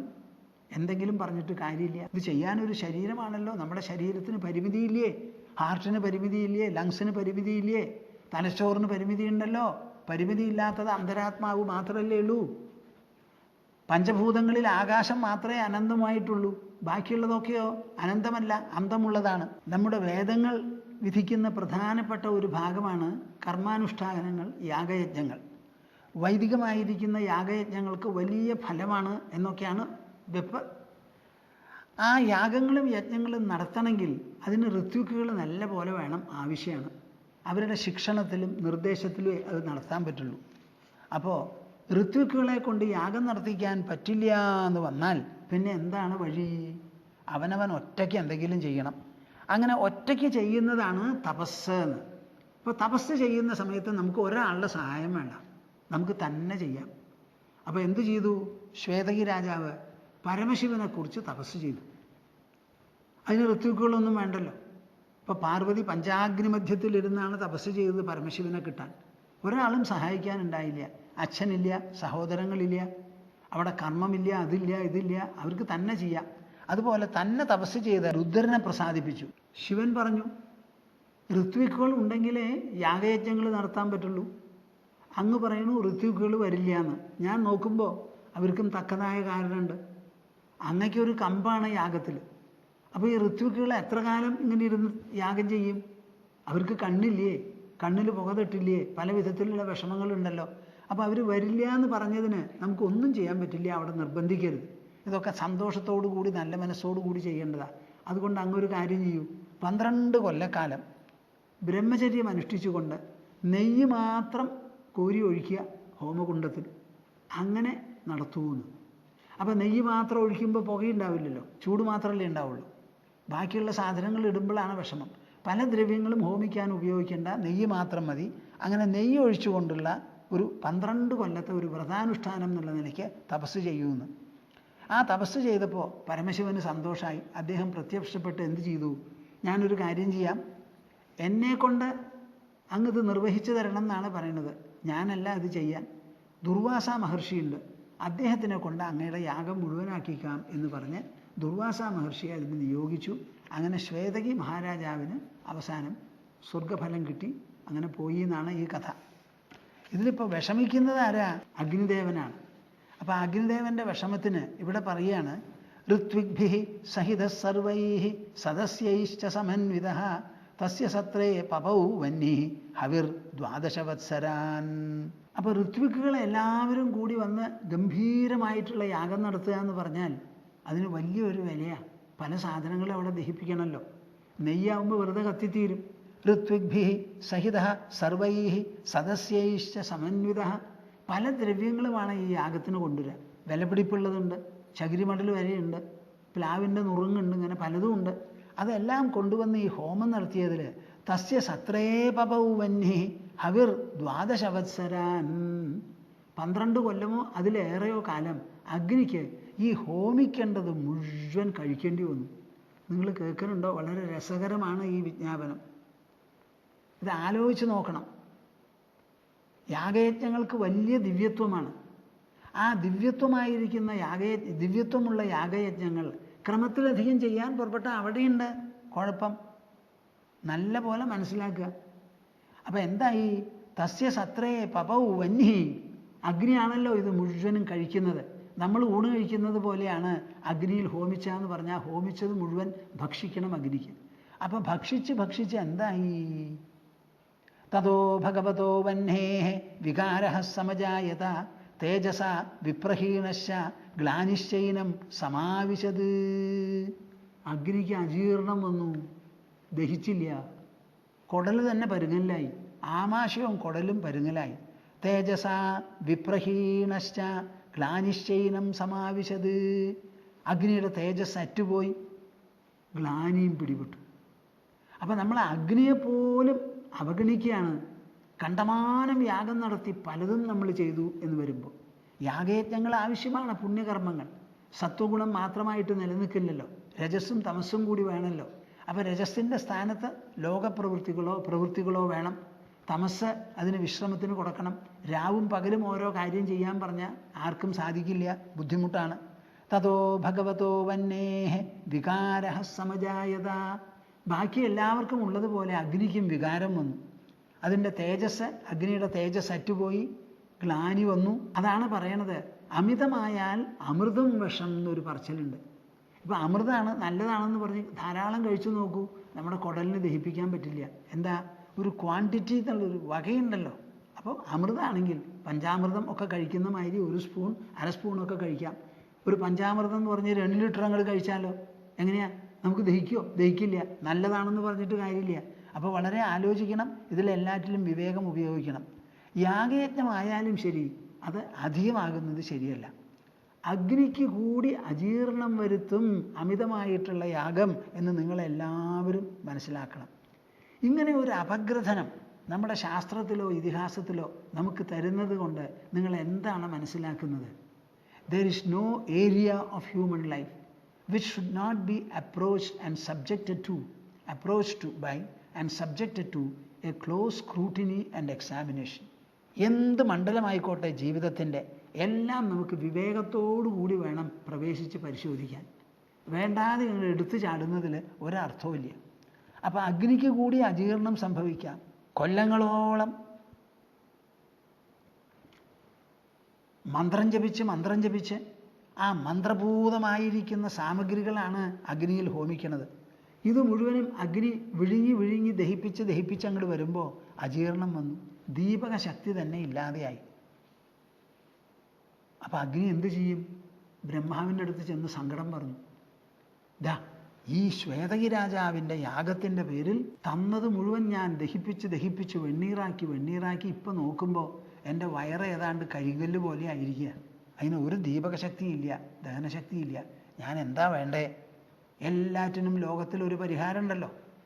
പരീക്ഷത്തിന് തക്ഷകൻ വന്ന് കടിക്കും എന്നങ്ങോട്ട് കേട്ടപ്പോൾ പരീക്ഷിത്ത് എന്ത് ചെയ്തു? പ്രായോപവേശം, ആ വലിയ തപസ്സനുഷ്ഠിച്ചു. ശുകമഹർഷി വന്നു, തക്ഷകനും പോയി, കടിയും പോയി, ഒക്കെ രക്ഷപ്പെട്ടു. അതുമാതിരി ലോകത്തിൽ എല്ലാറ്റിനുമുണ്ട് ഒരു പരിഹാരം. ശൂന്യമല്ല നാം അധിവസിക്കുന്ന ലോകം, എല്ലാറ്റിനുമുണ്ട് ഇവിടെ ഒരു പരിഹാരം. ആ പരിഹാരം തേടാനുള്ള വിവേകം വേണം നമുക്ക്, വിശേഷ ബുദ്ധി വേണം, ക്ഷമയും വേണം. എന്തും നമുക്കിവിടെ പരിഹരിക്കാവുന്ന പ്രശ്നങ്ങളേ ഉള്ളൂ. അങ്ങനെ ഇല്ലാത്തതൊന്നും ഉണ്ടാവരുത്. അപ്പം ദേഹം നമ്മളെ തോൽപ്പിച്ചാൽ മനസ്സ് നമ്മളെ രക്ഷിക്കും, മനസ്സ് നമ്മളെ തോൽപ്പിച്ചാൽ ബുദ്ധി നമ്മളെ രക്ഷിക്കും, ബുദ്ധി നമ്മളെ തോൽപ്പിച്ചാൽ അന്തരാത്മാവ് നമ്മളെ രക്ഷിക്കും, അന്തരാത്മാവ് തോൽപ്പിക്കില്ല. അർജുനൻ അതാണല്ലോ സംഭവിക്കാൻ പോകുന്നത് യുദ്ധക്കളത്തിൽ. ശരീരം തളർന്നു, വായ ശോഷിച്ചു, മുഖം വരണ്ടു, മനസ്സ് ഊഞ്ഞാലാടി, ബുദ്ധിയോ സംശയഗ്രസ്തമായി. എല്ലാം തകർന്നപ്പോഴും അർജുനൻ തകർന്നു പോയില്ലല്ലോ. ആ സമയത്താണ് അർജുനന് അന്നേ വരെ ഇല്ലാത്ത ഒരു നേട്ടം, ഒരു ലാഭമുണ്ടായത്, അധ്യാത്മലാഭം. അതാണ് കൃഷ്ണൻ സമ്മാനിച്ചത്. അപ്പോൾ ബ്രഹ്മാവ് പറഞ്ഞതാണ്, ഖാണ്ഡവം എന്ന് പറയുന്ന ആ ഖാണ്ഡവ വനം ഉണ്ടല്ലോ, അതിനെ ദഹിപ്പിക്കൂ. അതിനെ ദഹിപ്പിച്ചാൽ അതിൻ്റെ ഉള്ളിൽ അനവധി ജീവജാലങ്ങളുണ്ട്, ചെറുതും വലുതും. ഏറ്റവും വലിയതാണ് ആന, ഏറ്റവും ചെറുതായിരിക്കും ഒരു പക്ഷേ ഉറുമ്പോ സെല്ലോ. അങ്ങനെ പല ജീവജാലങ്ങളും അതിലുള്ളപ്പോൾ ആ ഖാണ്ഡവ വനം ദഹിപ്പിച്ച് അതിൽ വരുന്ന കൊഴുപ്പുകളുണ്ടല്ലോ ഈ മൃഗങ്ങളുടെ, ആ കൊഴുപ്പ് ഭക്ഷിച്ചാൽ ഈ അജീർണം മാറുന്നു. കേൾക്കുന്നുണ്ടോ നിങ്ങൾ? എന്തിൻ്റെ വിമർശനാണിത്? യാഗയജ്ഞങ്ങളെക്കുറിച്ചിട്ടുള്ള വിമർശനമാണ്. താനൊരു രാജാവാണ്, തനിക്ക് അതിനുള്ള വിഭവങ്ങളുണ്ട്, വിചാരിച്ചാൽ നടത്താം, മനസ്സിനാണെങ്കിൽ കമ്പവുമുണ്ട് എന്ന് പറഞ്ഞ് നിൽക്കാത്ത യാഗങ്ങൾ നടത്തി. നൈമിഷാരണ്യത്തിൽ നൈമിഷേ അനിമിഷക്ഷേത്രേ അവിടെയും യാഗം നടക്കുന്നുണ്ട്, സത്രം. അത് എന്ത് സത്ര? വായിക്കുക, കേൾക്കുക, ജ്ഞാനസത്രമാണ്. അതിൽ നമുക്ക് കുഴപ്പമില്ല. മാറി മാറി ആൾക്കാർക്ക് പറയാം. നമ്മുടെ ഈ സത്രമുണ്ടല്ലോ, ശ്രീമദ് ഭാഗവത തത്വസമീക്ഷാ സത്രം, ബാക്കി സത്രങ്ങൾ നടക്കുന്നുണ്ട്. ഇവിടെ ഒരു സത്രം വാർഷികമായിട്ട് നടത്തുന്നുണ്ടല്ലോ. അനവധി പ്രവക്താക്കന്മാരാണ് വന്ന് സംസാരിക്കുന്നത്. അപ്പോൾ ഒരു കുഴപ്പമില്ല. ഒരാളെ കൊണ്ട് തന്നെ കാലത്ത് മുതൽക്ക് വൈകുന്നേരം വരെ സംസാരിക്കുമെന്ന് പറഞ്ഞാൽ നടക്കുമോ? നടക്കില്ല. അത് കൊല്ലത്തിലൊരിക്കുക, മാസത്തിലൊരിക്കുക എന്ന് പറഞ്ഞാൽ കേൾക്കാൻ ആൾക്കാർ വരില്ല, ആവശ്യം ഉണ്ടാവില്ല. അപ്പോൾ എല്ലാം വേണ്ടതുപോലെയാണ് നമ്മൾ ചെയ്യേണ്ടത്, ക്രമം വിട്ട് ചെയ്യരുത്. അപ്പോൾ ബ്രഹ്മാവ് നിശ്ചയിച്ചതാണിത്. ആ ജീവജാലങ്ങളുടെ എല്ലാം മേധസ് കഴിച്ചാൽ അഗ്നി നിനക്ക് ദീപകശക്തി ഉണ്ടാവും. അതാണ് ഒരു വഴിയെന്ന്. അപ്പോൾ എന്ത് ചെയ്തു? അഗ്നി സ്വയം കാണ്ഡവവനത്തെ ദഹിപ്പിക്കാൻ പുറപ്പെട്ടു. ഫലിച്ചില്ല. 7 തവണ പരിശ്രമിച്ചു, സാധിച്ചില്ല. എന്താ കാരണം? വലിയ വലിയ കൊമ്പനാനകളും പിടിയാനകളും ഉണ്ട്. അവ എന്ത് ചെയ്തു? തടാകത്തിൽ ചെന്ന് തുമ്പിക്കൈ കൊണ്ട് വെള്ളം വലിച്ചെടുത്തിട്ട് ഫൂ എന്ന് പറഞ്ഞ് അങ്ങോട്ട് പറപ്പിച്ചു അത്രേ. അപ്പോൾ എല്ലാ സ്ഥലത്തും ആനകൾ വെള്ളം പറപ്പിച്ചപ്പോൾ അഗ്നി കെട്ടു തുടങ്ങി. അപ്പം ഞാൻ 7 തവണ പരിശ്രമിച്ചിട്ടും എൻ്റെ പരിശ്രമം നടന്നില്ല. അതുകൊണ്ട് എന്തു വേണം? ഇനി ഞാൻ കൂട്ടിയാൽ പറ്റില്ല, നിങ്ങളുടെ സഹായം കൊണ്ടേ എനിക്ക് പറ്റുള്ളൂ എന്ന് പറഞ്ഞ് കൃഷ്ണനോടും അർജുനനോടും എന്ന് പറഞ്ഞു. നിങ്ങളെ സഹായിക്കാനായി ഞാൻ നിങ്ങൾക്ക് ചില ആയുധങ്ങളോ എന്താ വേണ്ടതെന്ന് വെച്ചാൽ തരാം. അപ്പോൾ അർജുനൻ ആവശ്യപ്പെട്ടത് എന്താ? ഞാൻ അഗ്നിഭഗവാനെ അങ്ങേ സഹായിക്കണം എന്നുണ്ടെങ്കിൽ എൻ്റെ ശൂരതയും വീര്യവുമൊക്കെ വില്ലും അമ്പും പ്രയോഗിക്കുന്നതിലാണ്. പക്ഷേ ഞാൻ അങ്ങോട്ട് കൊലച്ച് പ്രയോഗിക്കുമ്പോൾ പൊട്ടാത്ത തരത്തിലുള്ള ഒരു വില്ല് തരണം. എനിക്ക് കയ്യിനും നല്ല ബലമുണ്ട്, നെഞ്ഞിനും നല്ല ബലമുണ്ട്. ഞാൻ ഞാണ് കെട്ടി ഇങ്ങനെ പിടിച്ചങ്ങോട്ട് വലിക്കുമ്പോൾ ആ വില്ല് ഭാഗം പൊട്ടാതെ ഇരിക്കണം. അങ്ങനെ ഉറപ്പുള്ളത് കരുത്തനായിട്ടുള്ള ഒരു വില്ല് തരണം. പിന്നെയോ തടസ്സം വന്നാൽ ഞാൻ ശരം കൊണ്ടാണത് മുഴുവൻ നേരിടുക.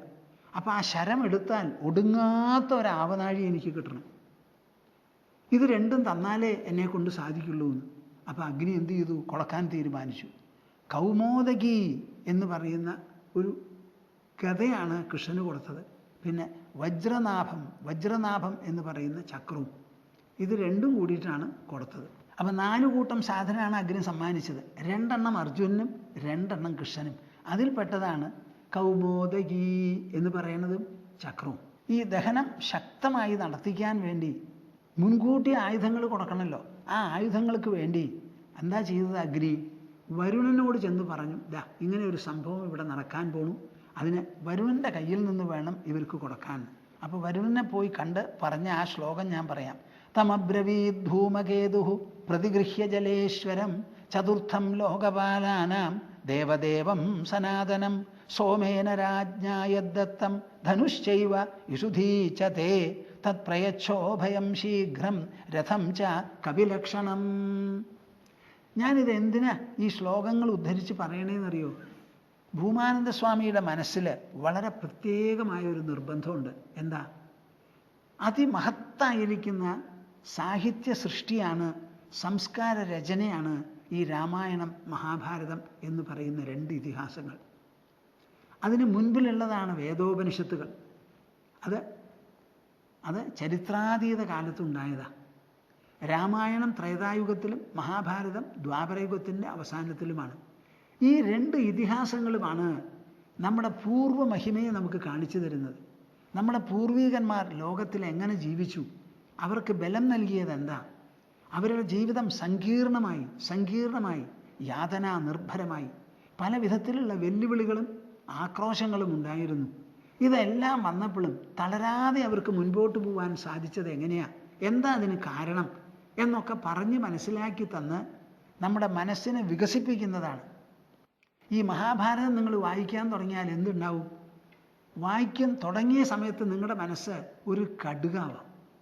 വായിക്കുമ്പോൾ അതെന്താവും? ഒരു മാങ്ങയാവും. പിന്നെയോ ഒരു തേങ്ങയാവും. അത് കഴിഞ്ഞാലോ ഒരു ചക്കയാവും. കുറച്ച് കഴിഞ്ഞാലോ ബ്രഹ്മാണ്ടമാവും. അവസാനിക്കുമ്പോഴേക്കും ആകാശ സമമായി തീരും. ഒരു വീട്ടിൽ ജീവിച്ച് അച്ഛനോ മുത്തശ്ശനോ മുത്തശ്ശിയോ ആയി അവർക്കൊക്കെ കല്യാണം കഴിഞ്ഞ് കണ്ട് ഷഷ്ഠ്യബ്ദ പൂർത്തി കഴിഞ്ഞു, പിന്നെ എന്താ ശതാഭിഷേകവും കഴിഞ്ഞു എന്ന് പറഞ്ഞതുകൊണ്ട് നിങ്ങൾക്ക് മനസ്സിന് വികാസം വരുമെന്ന് വിചാരിക്കണ്ട. മനസ്സിനെ വികസിപ്പിക്കണമെങ്കിൽ അതിനുള്ള പോഷകങ്ങൾ അതിന് കൊടുക്കണം. ആ പോഷകങ്ങളാണ് ഈ രാമായണവും മഹാഭാരതവും. അത് വായിച്ചു നോക്കൂ, അപ്പോഴല്ലേ അറിയുള്ളൂ എവിടേക്കൊക്കെയാണ് നമ്മുടെ മനസ്സ് സഞ്ചരിക്കുക. ഇരിക്കുന്നത് ഭൂമിയിൽ, സഞ്ചരിക്കുന്നതോ വൈകുണ്ഠം, കൈലാസം, ബ്രഹ്മലോകം, പ്രജാപതി ലോകം. അതെല്ലാം കിടന്നതിൻ്റെ അപ്പുറത്ത് സർവ്വദിക്കിലും സഞ്ചരിച്ച് എല്ലാം കണ്ടെത്തി അവസാനം സാഫല്യത്തോടുകൂടി ഇരിക്കാൻ നമുക്ക് സാധിക്കും. തമബ്രവീദ് ധൂമകേതു പ്രതിഗൃഹ്യ ജലേശ്വരം. വരുണൻ്റെ അടുത്ത് ചെന്നു അത്രേ, കൂട്ടിക്കൊണ്ടുപോയി ഇവരെ.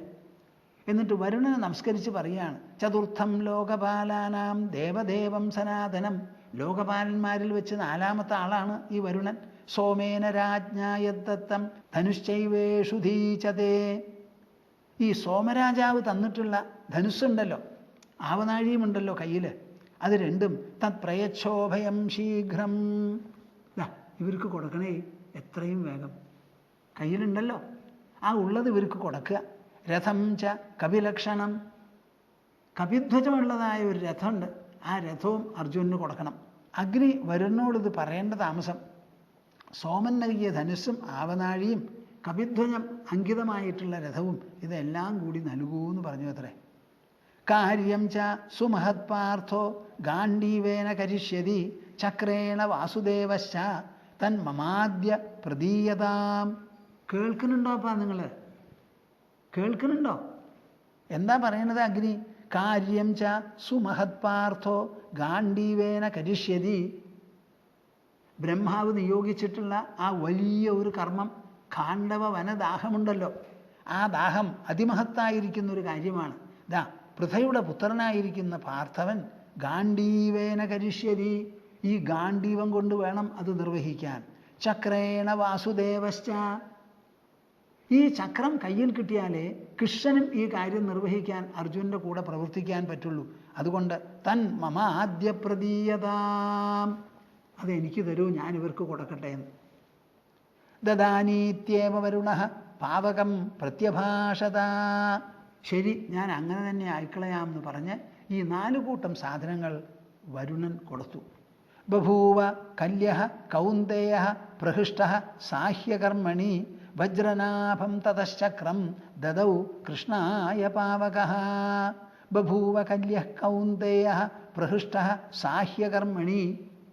അഗ്നിദേവൻ ആവശ്യപ്പെട്ട പ്രകാരം ഖാണ്ഡവ വനദാഹത്തിന് അദ്ദേഹത്തിനെ സഹായിക്കാൻ വേണ്ടി സന്തോഷത്തോടുകൂടി തയ്യാറായി നിന്നു അത്രേ കൗന്ദേയൻ. വജ്രനാഭം തതശ്ചക്രം ദദൗ കൃഷ്ണായ പാവക. ആ ചക്രം മേടിച്ച് കൃഷ്ണൻ അങ്ങോട്ട് കൊടുത്തു. ആര്? അഗ്നി. വരുണശ്ച ദദൗ തസ്മൈ ഗദാം അശനിനിസ്വനാം ദൈത്യാന്തകരണീം ഘോരാം നാംനാം കൗമോദഗീം പ്രഭു. കൃഷ്ണന് കൊടുത്തത് എന്തൊക്കെയാ? വരുണശ്ച ദദൗ തസ്മൈ ഗദാം അശനിനിസ്വനാം. ചക്രം കൊടുത്തുല്ലോ. ദൈത്യാന്തകരണീം ഘോരാം നാംനാം കൗമോദഗീം. ആ കൊടുത്ത സാധനം ഗദാം അശനിനിസ്വനാം. കൃഷ്ണന് കിട്ടിയിട്ടുള്ള ആ ഗതയുണ്ടല്ലോ, ഇടിമുഴക്കം പോലെയുള്ള മുഴക്കാണ് ആ ഗത പ്രയോഗിക്കുമ്പോൾ വരിക. ഒരടി അങ്ങോട്ട് അടിച്ചാൽ ആ അടിച്ച സ്ഥലത്തൊന്നുമല്ല അത് നിൽക്കുക. ആകാശവും ഭൂമിയും വ്യാപിക്കത്തക്ക വിധത്തിൽ പ്രകടമായ ഇടിമുഴക്കം പോലെയുള്ള ശബ്ദമുണ്ടാക്കുന്നത്. ദൈത്യാന്തകരണീം ഘോരാം. അതിഘോരമാണ്, ഭയങ്കരമാണത്. ദൈത്യന്മാരുടെ മുഴുവൻ അന്തം കുറിക്കുന്നതാണ്. അതിൻ്റെ ആ മുഴയിലും പിടുത്തത്തിലുമൊക്കെ കണ്ടാൽ ദുഷ്ടന്മാരുടെ നാശം വിളിച്ചു പറയണതാണത്. ആ കൗമോദകി കൃഷ്ണനും കൊടുത്തു. ഇതിൽ നിന്ന് നിങ്ങൾ എന്ത് മനസ്സിലാക്കണു? ഭാരതം നമ്മുടെ മുൻപിൽ അവതരിപ്പിക്കുന്നതായ കൃഷ്ണൻ നിങ്ങൾ പെട്ടെന്ന് പറയുന്നത് പോലെ ഒരു ദൈവമാണ്, ദൈവമാണെന്ന് പറഞ്ഞ് തള്ളരുത്. അദ്ദേഹം മനുഷ്യനായിരുന്നു. എന്നാലോ യോഗേശ്വരൻ.